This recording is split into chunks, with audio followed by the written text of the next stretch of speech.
Maayong adlaw, kumusta kayo dyan? So guys, nandito tayo ngayon sa Fahil na Jollibee dahil imimit natin si Ate Judy at saka si Kuya Meron Bernard. tayong Pasalubong from Philippines galing kay Madam Ellen at saka sa kanila. Guys, wala na talaga akong in-between kasi ang dami ng chicken at nakalimutan ko na. Anyway, pagkatapos namin kumain at nag-chika, pumunta kami ngayon sa Alcut Mall. At nandito kami ngayon sa Victoria's Secret kasi naka 75% sila guys. At kahit wala pang sahod, ayun, nakabili ako ng isang bra, nakadali ako ng isang bra guys kasi 4.5 KD na lang siya. At yung mga mist nila tag 2.5 KD na lang din. So marami silang mga flavors ngayon, o diba?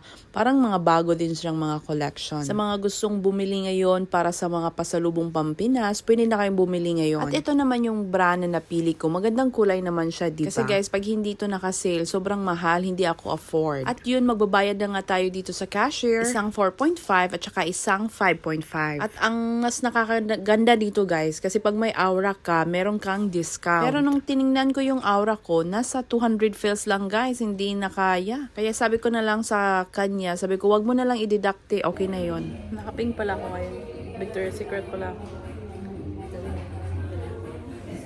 At saktong-sakto talaga yung suot ko, nakakulay pink ako. Na t-shirt, tsaka pink na bag. So yun na nga, magbabayad na tayo. So naka 10KD tayo ngayon. Sa mga wala pang aura dyan, mag-download na kayo ng aura. Kasi pag may binili kayo, automatic may points. Tapos pag natikom nyo na yung points na yun, pwede nyo siyang ibili or pwede nyo siyang i-redeem. Gamit lang din yung aura points nyo. At sa underwear naman nila, meron silang tagwa 1.5 KD. All sizes na yan. Kaso, meron kasi akong panty. Marami na rin akong panty. So hindi na ako bumili ng panty. Galing pa yung panty ko sa exchange gift nung December. Oo nga guys, kasi nagbubunot-bunutan kami noon. Tapos lahat ng mga na-receive kong regalo, puro panty dye. So next na sahod na lang yung panty dye, okay? So ngayon, bra muna. Small, medium, very small.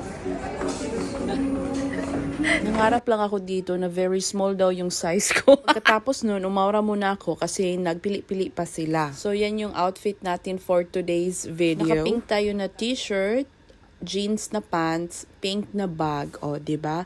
Bongga. Wala lang, gusto ko lang mag-pink day today. Feel na feel ko yung pagka-pink kasi sobrang init guys. So ayokong magsuot ng dark colors. At nakalimutan ko para guys, naka-Crocs lang tayo ngayon. At ang chika pa nila Ate Judy guys. Ang mahal daw ng Crocs sa Pinas, 4,000 samantalang dito. 7KD ko lang yan nabili, parang 1,000 plus lang. O diba ang sarap mag-business ng Crocs sa Pinas? O diba si Kuya Bernard, pumesto na rin siya dun sa malaking radio. Yun yung mga sinaunang radyo. At pumasok din kami dito sa Coccinelle na brand ng mga bag.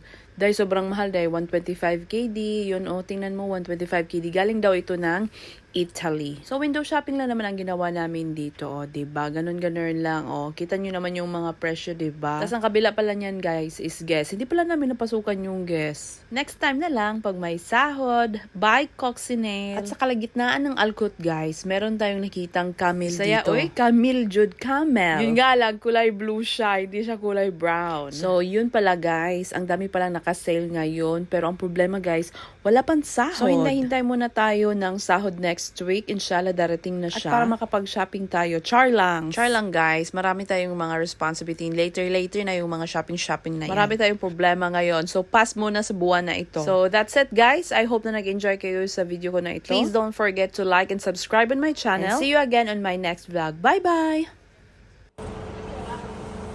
Tire block.